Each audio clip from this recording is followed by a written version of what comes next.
Muchas gracias.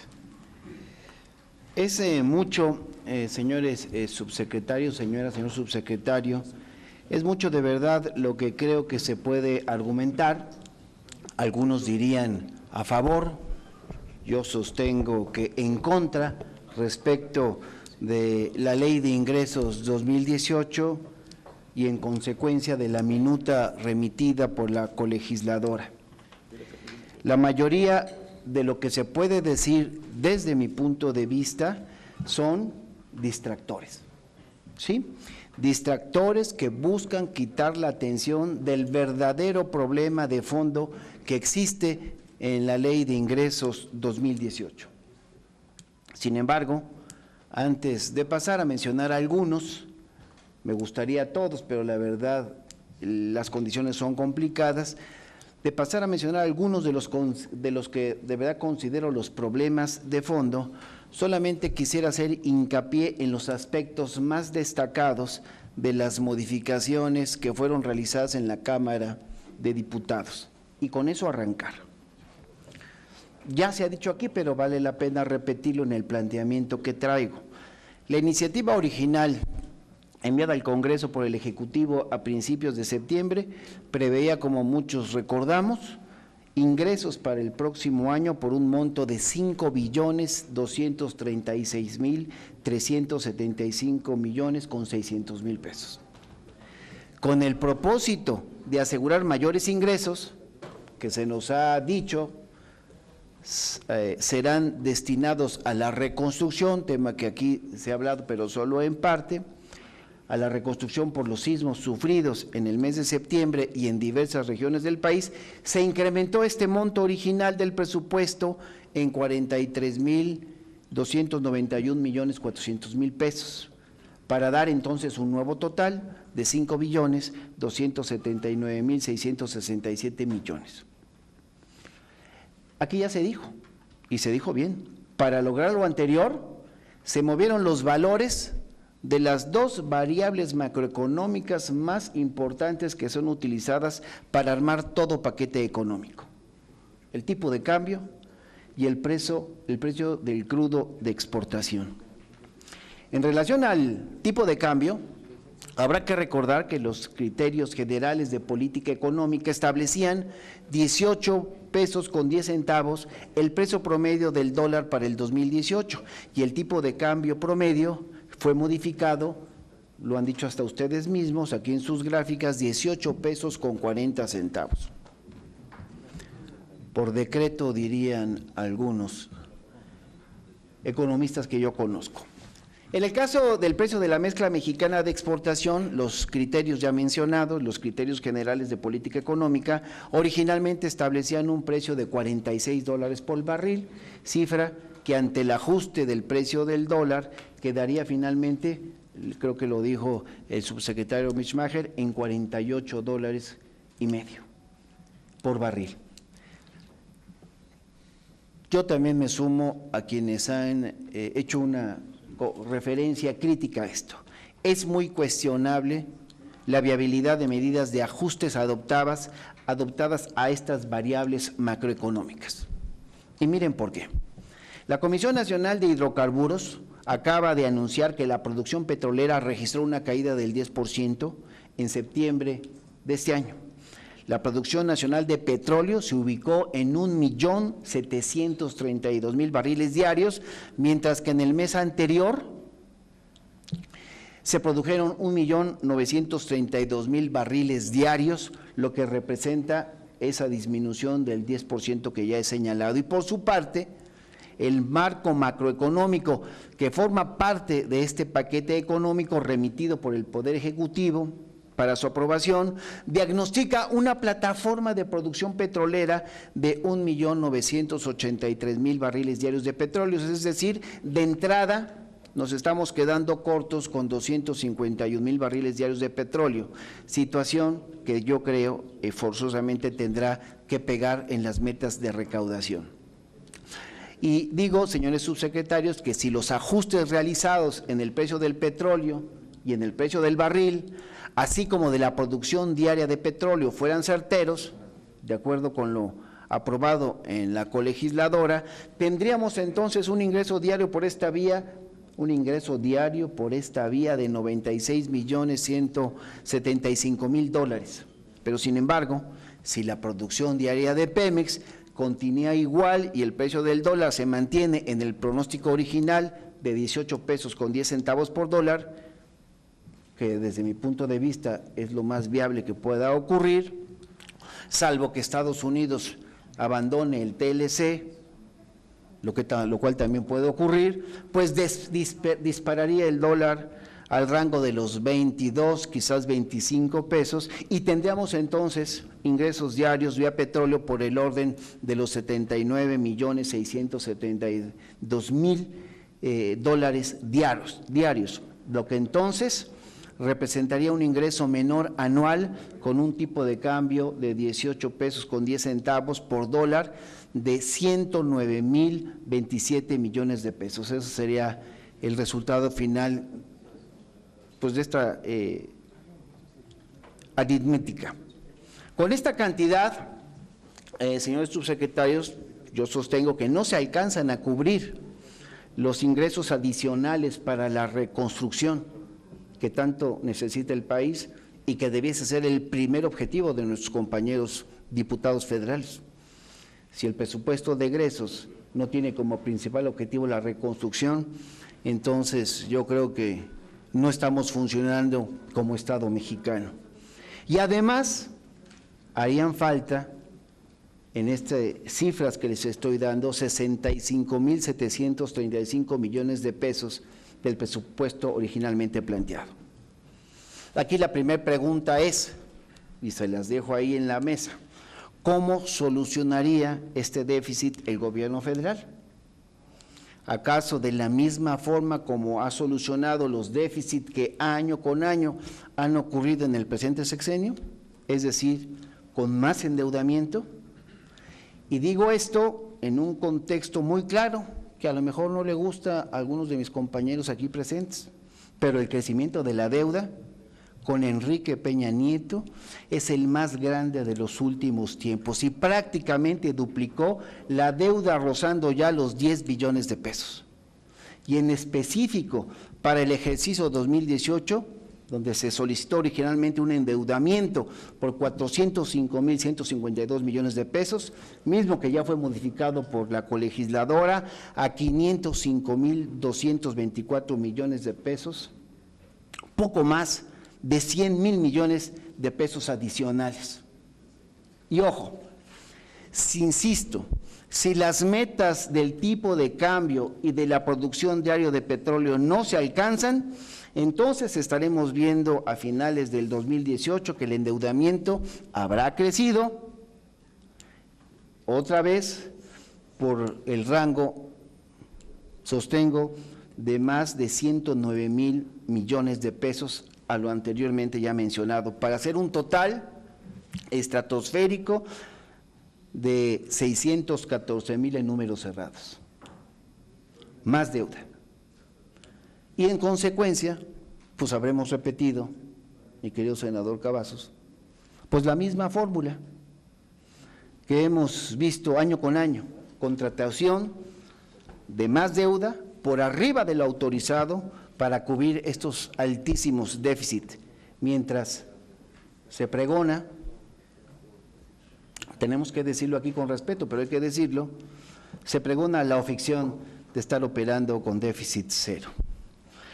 La mecánica entonces de trabajo de los paquetes económicos y sus respectivas leyes de ingresos requiere desde nuestro punto de vista modificaciones urgentes que permitan una mayor precisión de lo que realmente se recauda y de esta manera el Poder Legislativo también pueda participar y tomar medidas más precisas de ajuste. Específicamente creo que se requiere una liga directa respecto de las expectativas recaudatorias y el presupuesto del gasto fiscal.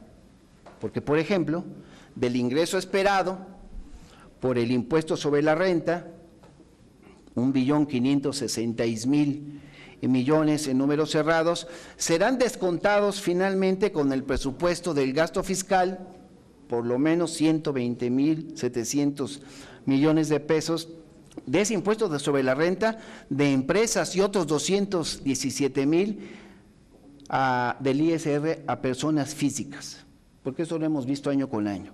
En los hechos reales se estará recaudando un estimado de 1.227.448 millones de pesos. Y por otra parte, por lo que corresponde al impuesto especial, a la producción y los servicios, los IEPS, a los combustibles, hemos visto que se estima recaudar 231.250 millones de pesos y sin embargo el presupuesto del gasto fiscal considera descontar 10.570 millones de pesos en exenciones y de esta manera pues el ingreso real por IEPS rondará en 220.680 millones, números redondos. Lo cuestionable, señores subsecretarios, funcionarios de Hacienda que hoy nos acompañan, es que no se tiene certeza. No se tiene certeza de quiénes están siendo los beneficiarios reales del presupuesto de este gasto fiscal.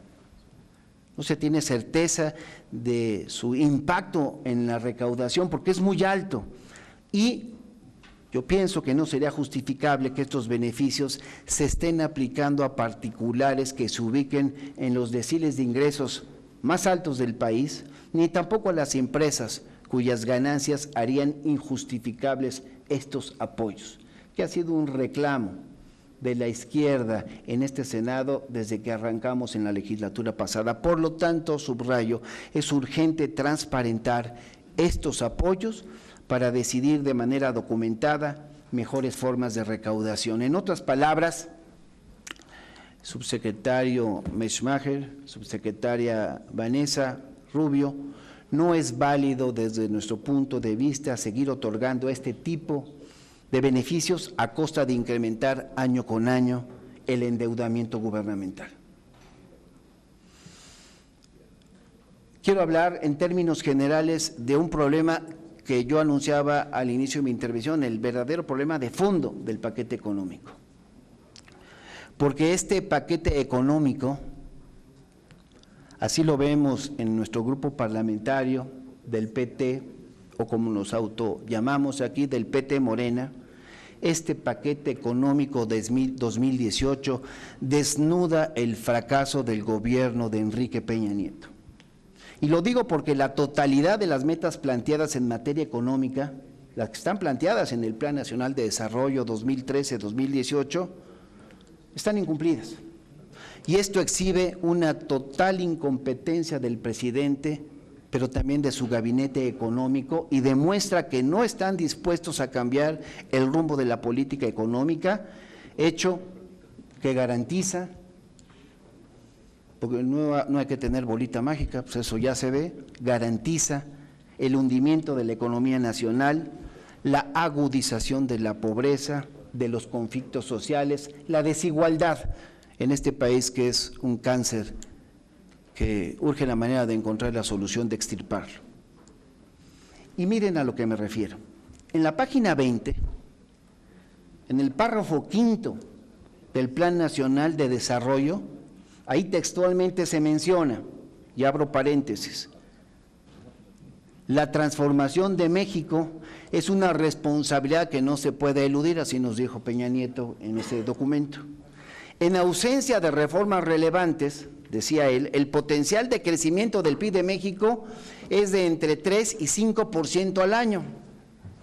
Y lo digo porque hace rato aquí la subsecretaria Vanessa nos presentó muchas cifras, pero esto es lo que decían ustedes, que iba a crecer el país, está en la guía económica de este país nuestro. Ahí decía que el nivel de crecimiento es envidiable comparado con otros países de desarrollo similar e incluso algunas economías avanzadas, y sin embargo acotaban, es insuficiente para poder hacer frente a los retos que nos hemos propuesto y para cumplir a cabalidad las metas de desarrollo por alcanzar. Cierro comillas, Plan Nacional de Desarrollo. Pues resulta que Enrique Peña Nieto concretó las reformas relevantes de las que él hablaba, y esas reformas que argumentó que mejorarían la economía del país. Y como resultado, ¿qué tenemos? un crecimiento promedio anual de 2%, 2.1% del PIB.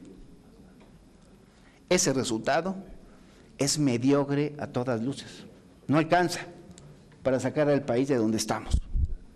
Ni siquiera pudo lograr Peña Nieto el 3% mínimo de crecimiento que, según sus propias palabras, se debió haber alcanzado, aún sin reformas. Pues ya con reformas era lógico y no lo logró. Miren, en la página 72, párrafos 2 y 3 del Plan Nacional de Desarrollo, ahí textualmente nos mencionaban: nuestra estabilidad económica tiene como fundamento una política fiscal prudente y responsable. A diferencia de varios países de Europa y Estados Unidos, nos decía Peña Nieto en ese documento, donde los desequilibrios en las haciendas públicas representan el principal riesgo para el crecimiento económico de mediano plazo, en México el déficit fiscal se ha mantenido bajo y manejable. Lo anterior, continuaba diciendo, es el resultado institucional que provee la Ley Federal de Presupuesto y Responsabilidad Hacendaria y la decisión de la presente administración de adoptar una política de balance fiscal cero. Y continúo con la cita. En términos de la deuda pública, mira, senadora, después de la crisis que tenemos, más vale que nos oigan, porque estamos aquí en un ejercicio institucional, por lo menos escúchenos, aunque no les guste. Pero estamos oyendo con mucho respeto, presidente. Muy bien. Entonces continúo con la cita. En términos, decía esa parte del plan, gracias, de la deuda pública, decía, México destaca frente a otras economías. Y luego le digo a mis compañeros del PAN aquí presentes, como resultado, decía ese documento, dice, de las crisis 2008-2009, o sea, las del PAN, y a raíz de las políticas contracíclicas implementadas para contrarrestar sus efectos, el promedio de la deuda de los países avanzados creció de 49.9% del PIB de 2007 a 70.9% en 2011. En contraste, en México, el saldo histórico de los requerimientos financieros del sector público se ubicó en 36.8% del PIB al cierre del 2012. Ahora, ¿cuál es la realidad? Que el gobierno de Enrique Peña Nieto es uno de los más grandes ejemplos de desequilibrio de la deuda pública, desequilibrio de la hacienda pública, y lo que menos existe es una política de balance fiscal. Me refiero al balance fiscal cero. Prácticamente ha duplicado la deuda, llegando a 10 billones de pesos, lo que representa ya el 50% del PIB. Conclusión, por donde se le mire, senadoras, senadores, señores funcionarios que hoy nos hacen el favor de estar aquí con nosotros, por donde se le mire, un gobierno que es un rotundo fracaso en política económica y un país que paga las consecuencias, eso es lo que tenemos. Hasta aquí mi primera parte de intervención, si me lo autoriza el presidente, la Comisión de Hacienda. Aquí el presidente… sigue, perdón. Sí, hasta aquí una parte, porque en la otra me quiero abocar a lo que nos ha preocupado a varios de los que hemos intervenido, que es la deuda. Porque a nosotros nos parece de verdad que es urgente ya el cambio de un modelo económico en nuestro país.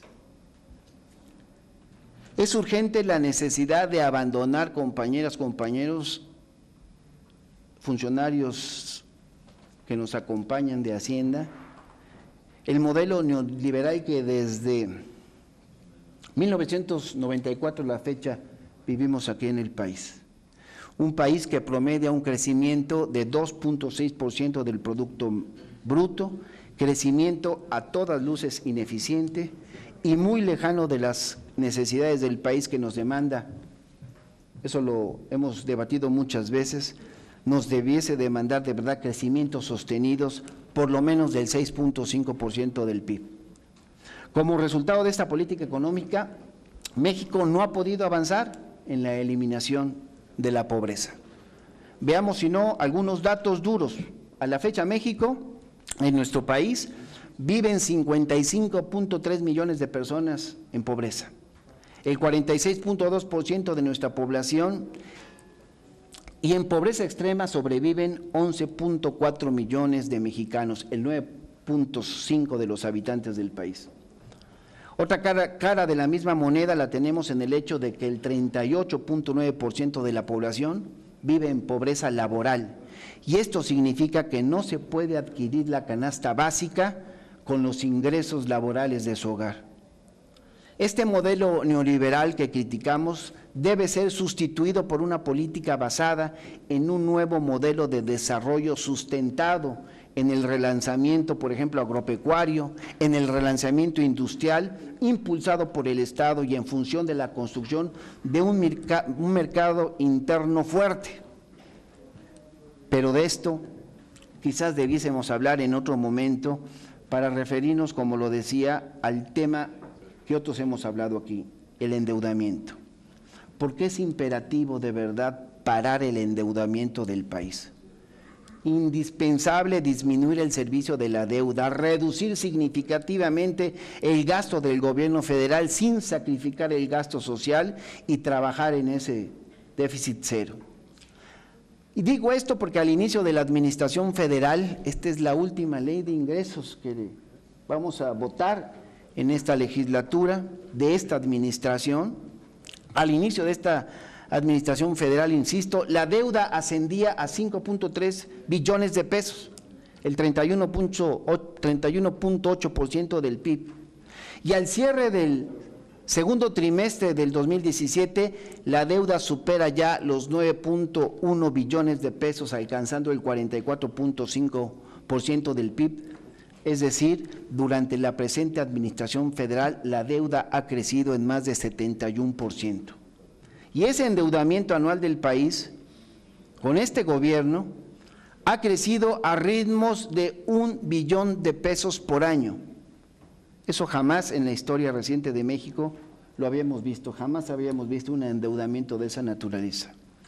4 billones de pesos más de deuda, de los cuales se pagó cerca de 1.600.000.000.000 solo por intereses de deuda, tanto la que ya se venía arrastrando, pero también como la nueva. Se pagaron también más de 60,000 millones de pesos en amortización de capital, en comisiones y gastos.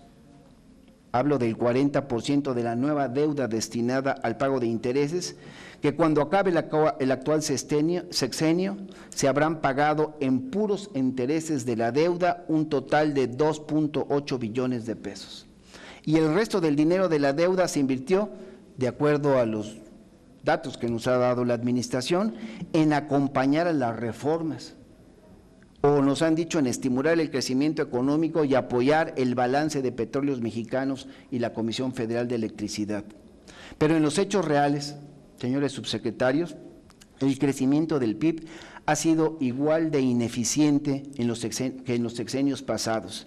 El costo de los combustibles, el costo de electricidad también son hoy los más altos de la historia y no disminuye el gasto del gobierno federal y debemos ya, insisto, más de 9.1 billones de pesos al finalizar este sexenio de Enrique Peña Nieto. Y como vamos, insisto, estaremos rozando ya, rebasando inclusive los 10 billones de pesos de deuda, el 50% del PIB. Por eso creo que le urge, y hay que decirlo en esta sesión, le urge a México sanear sus finanzas públicas y dentro de este esquema de revisión que forzosamente tendrá que hacerse, deberán considerarse, son nuestros planteamientos y quisiera sus puntos de vista, rescates, hay que revisar el famoso FOBAPROA, hoy IPAP, y los rescates carreteros, que desde hace 20 años todavía seguimos pagando y que de seguir en este esquema actual seguiremos pagando toda una eternidad. Inclusive he dicho que esos recursos debiesen destinarse a la reconstrucción directamente y suspender el, entre comillas, rescate bancario. Las cifras son tan impactantes que ustedes ya las conocen y yo solamente haré breve acotación de ellas. Es decir, fíjense, el rescate autorizado al FOBAPROA IPAB, hace 20 años, era de 562,642 millones de pesos. Y al saldo de la mitad del presente año resulta que ya les debíamos no esos 562,000, sino 866,000 millones de pesos. Aparte, más de 500,000 millones que ya habíamos pagado. Nosotros sostenemos que eso es inaudito, sobre todo considerando que la banca ha obtenido ingresos durante estos últimos años de más de 1,144,000 pesos. Por eso sostenemos que en este paquete económico se tiene que considerar esa suspensión y dirigir esos recursos donde más se necesitan, que reitero, y lo han dicho mis compañeras senadoras y senadores, al tema de la reconstrucción. Y lo mismo podría hacerse con el fideicomiso de apoyo al rescate de autopistas concesionadas. Y lo mismo podríamos hacer con muchos de los planteamientos que el gobierno nos ha hecho como propuesta para rescatar, para salvar la economía o el sistema bancario, y hoy olvidamos que lo más importante es salvar las vidas de muchas familias que hoy no tienen hogar. ¿Qué me gustaría? Pues que todos reconozcamos que el reto para el próximo gobierno es que si el presidente de la República que tengamos no puede cumplir con lo que autoriza el Congreso en los paquetes económicos en materia de endeudamientos o de reducción del servicio de la deuda o reducción del déficit gubernamental y reducción de un costo del aparato gubernamental, entonces debiese ser un presidente sujeto de juicio político y removido de su cargo.